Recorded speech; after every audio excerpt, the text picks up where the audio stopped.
ওরে বাবারে, পালাও ধীরেন্দা, পালাও। বল, ওই দেখ বাঘ একটা মানুষ নিয়ে বসে আছে। সর্বনাশ!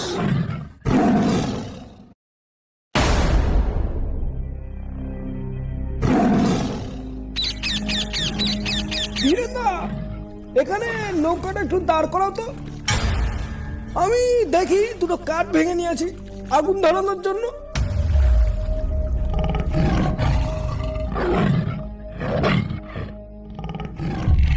বাঘ, বাঘ, পুটে, বাঘ। বাঘ কোথায় পাচ্ছিস তুই এখানে? ধীরেন্দা, আমি বাঘ দেখেছি। বাঘটা আমাদের দেখে ভেতরে ঢুকে গেল। নৌকা থেকে নামিস না পুটে, বাঘ কিন্তু ঝাঁপ দিল বলে। ধীরেন্দা, তুমি এখনই নৌকা পেছনে নাও যদি বাঁচতে চাও। সর্বনাশ! এত বড় একটা বাঘ ওখানে ঘাপটি মেরে বসেছিল, আমরা একটুও টের পেলাম না।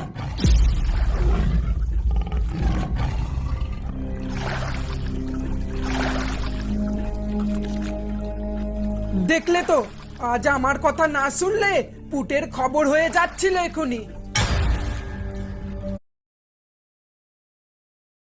Good mutual fund or not? Check it with the CRISP scorecard. It's a unique framework by Share.Market That simplifies mutual fund research so you have the right information to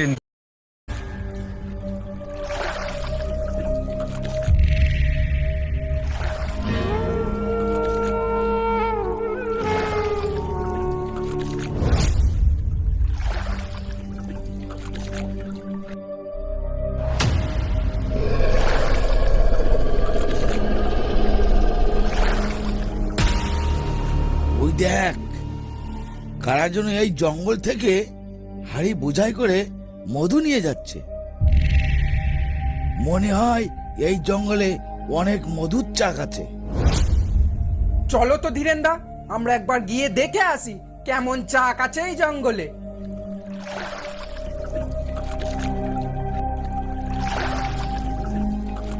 নিমাইদা, মধুর চাক তো আরো 4-5টা রয়েছে। হাড়ি তো আর দুটো আনলে ভালো হতো। মা বনবিবি দুহাত ভরে যা দিয়েছে তাই বয়ে নিয়ে যেতে পারছিস না, তারপরেও এত লোভ করছিস কেন?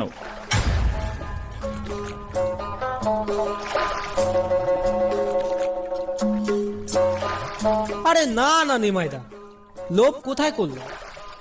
জঙ্গল থেকে জ্যান্ত বাড়ি ফিরছি, এটাই অনেক।